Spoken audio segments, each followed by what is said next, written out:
Here we are. We finally got the cab. Window's a little bit smashed in, but I can get a new one. I've already got new replacement window set up and some tint. This is what I'm most excited about. Got the sunroof. We got the window covers on all 4 doors, and the cab has virtually no damage on it whatsoever. The only damage other than the windshield and a couple of small rust spots like that, just some surface rust, are I bent the metal here and there trying to strap this thing down to the point where it wouldn't move. And then over here we've got a dent in the door, but that's it. There's no other damage on this cab whatsoever. Inside is pretty messy. It's definitely gonna need a lot of work in here. Lots of electrical stuff that's gonna have to be done here. But all in all, he sorted some wiring for me. I don't know if I'm gonna use any of that. Might just use everything out of that truck. But here's the best part.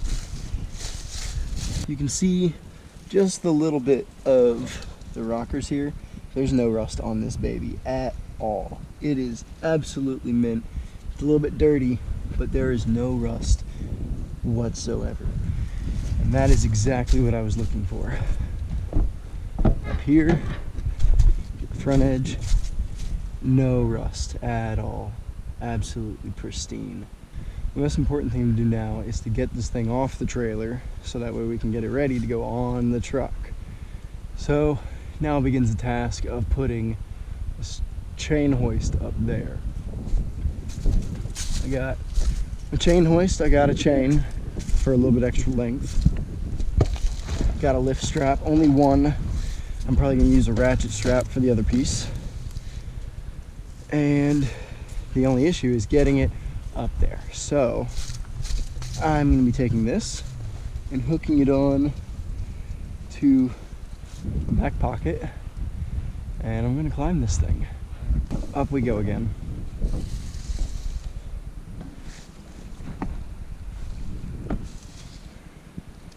It'd be nice if I had an extension ladder that went all the way up there, but I do not.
There we go.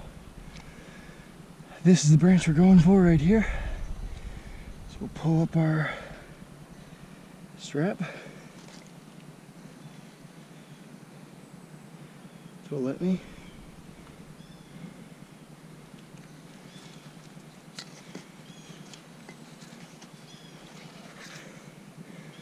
Toss it over. All right. Y'all already seen me climb up, so this time y'all will just, I'll meet you at the top. I don't need to record all the way up there.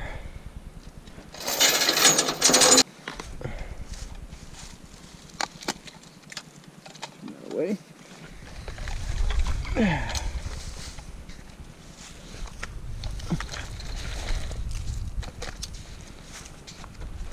Oh. There we go.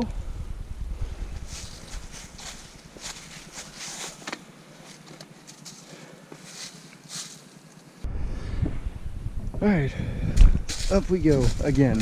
Hopefully for the last time for a little while.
that right there is up.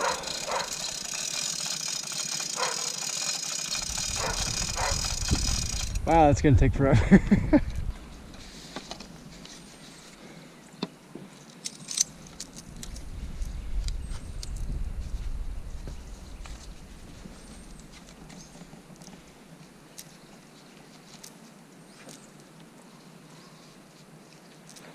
All right.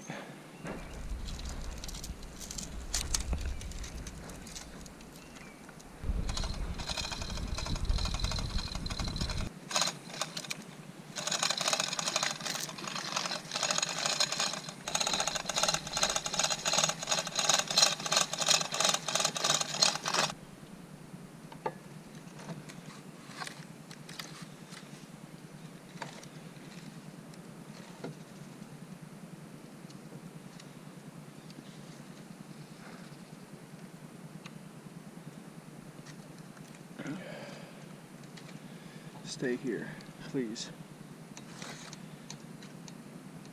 All right, there works. Come on. Cool.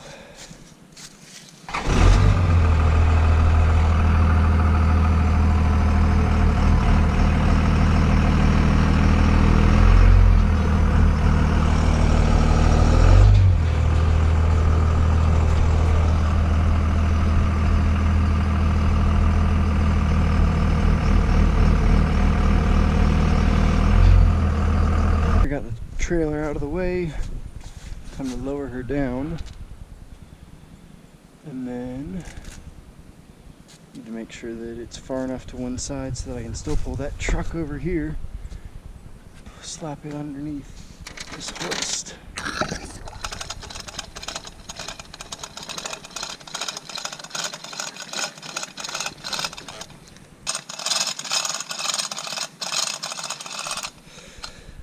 Whew.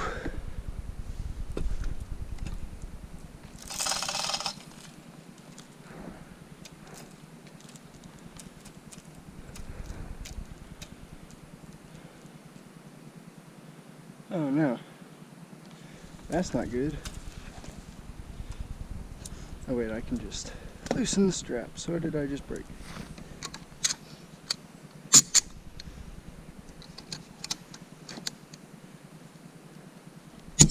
Woo! There's still a little bit of room there. Oh well.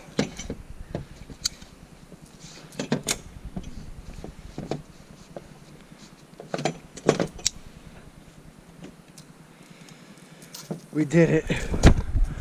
We got the cab off of the trailer without a lift. Alright, now that we got the cab off of the trailer, I'm going to do just a little walkthrough on it. So this is a 2007 LBZ cab for a 3500, and it's the LT3. That truck is an LT2, so that means that this truck and that truck had everything the same. Well, obviously except for the 3500 part, but as far as the cab and the interior of the cab goes, they were exactly the same except for this sunroof right here. The sunroof is the defining difference between the LT2s and the LT3s. I don't think there's any other difference, but this is the thing I was looking for when I was looking for a new cab. Side benefit, I get cab lights. Probably going to chuck these. If they're white, I might keep them for a little while. If they're amber, I'm probably going to chuck them right away and get some white ones. I want some that are a little smaller. I don't want them this chunky and thick. It's got the visor vents. These chrome handles are going. I'm going to replace it with mine. This truck had the same interior as my truck did. You can see here the color of the plastics is the same. It's got a little bit of sound deadening here at the back, but it's old stuff. Definitely needs some more. I don't think there's any on the floor anywhere. No, it doesn't have any on the floor. There's a mess of wiring everywhere. The issue with this truck was the guy got rid of it because it had a massive wiring issue and he couldn't figure it out. So we're going to be taking all the wiring out except for maybe some of the headliner stuff that controls the sunroof and maybe that TV. I might chuck that TV. And we're going to chuck most of the wiring in here and put the wiring from Clifford in its place, because I'm finding stuff like this that was routed through here and hanging out like this. And this is not factory wiring for the speakers in the truck. So definitely gonna have my work cut out for me. Gonna have to get this off somehow without breaking the mechanism so I can roll this window up and down. There's probably something wrong with it, like the motor, or maybe it's come off of its track. In fact, I'm seeing a cable right here that looks a little funny, so that might be it. I don't know if y'all can see that right here, that cable.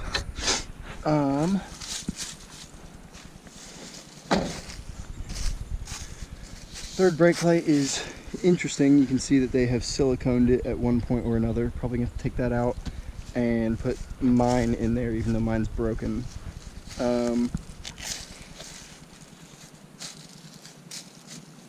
Let's see, as far as the truck goes, tint.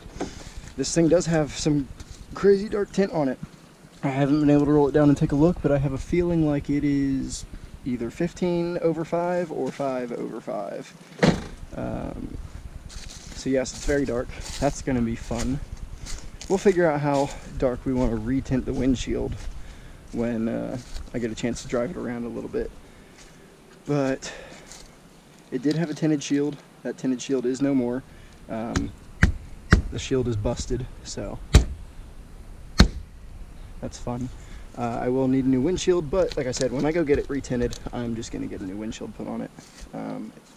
I'll probably have to rip this one off at some point to drive it, just because it's all cracked, but the place that I'm going to get it tinted at isn't too far away, so maybe not. You know, I might keep this harness or something. I'm going to check through it and make sure there's no frayed wires in here, but if this harness is good, and if it plugs up to the LOI harnesses in this area, then I'm just going to leave it. It's going to be easier than trying to pass all my own harnessing through that. This piece here, I might just pop this end off and this hose off, and then I think I can use this. I think this is the dryer for the AC system, and I can use that. Funny thing is, this piece right here is what broke on Clifford, so we already have the new piece right there that I can just pop on when it's time to start plugging hoses back in. Gonna have to look at this. I don't know why it's red. The one in my truck I'm almost certain is not red. Brake booster is probably good. I'm probably gonna, it's got a little bit of sludge in there. It's not too bad. I might clean this thing out while it's sitting here, and we might use this. And then I'll probably just do what they did to get it off. I'll just cut the hoses. Well, if I can get that out, then I'm just going to cut the hoses off on Clifford, and, or no, I wouldn't be able to cut the hoses off. I would have to use Clifford's hoses. But I'll disconnect it and use this one if it's not too bad. Emergency brake cable's good. Which doesn't really matter because the emergency brake on Clifford doesn't do anything. Like I said, lots of wires that I don't know what they are, what they do, where they go. This one's obviously added in post. Oh, that's actually the DSP-5 switch right there. Look at that. Got a whole ass DSP-5 switch right here. Don't know what that is. That's not good seeing a factory looking plug here all mangled up, but we'll figure it out. We'll get her sorted. It's going to take probably a couple weeks for me to do all this, but eventually we'll have everything working. I think for a while it's going to be just basic functionality. We're going to get it so that the shifter, the throttle, the brakes, and turn signals and lights work. Anything else doesn't matter. So long as it runs and drives, I don't care if I have functionality inside the cab. But appreciate it for you guys watching, coming along. This is very exciting. This is the first major step that we have towards fixing Clifford. Clifford can run and drive right now, but we need an actual cab so that we can legally drive it. So I'm going to get to cleaning up my little bit of mess that I have here, and I'll see you guys next time.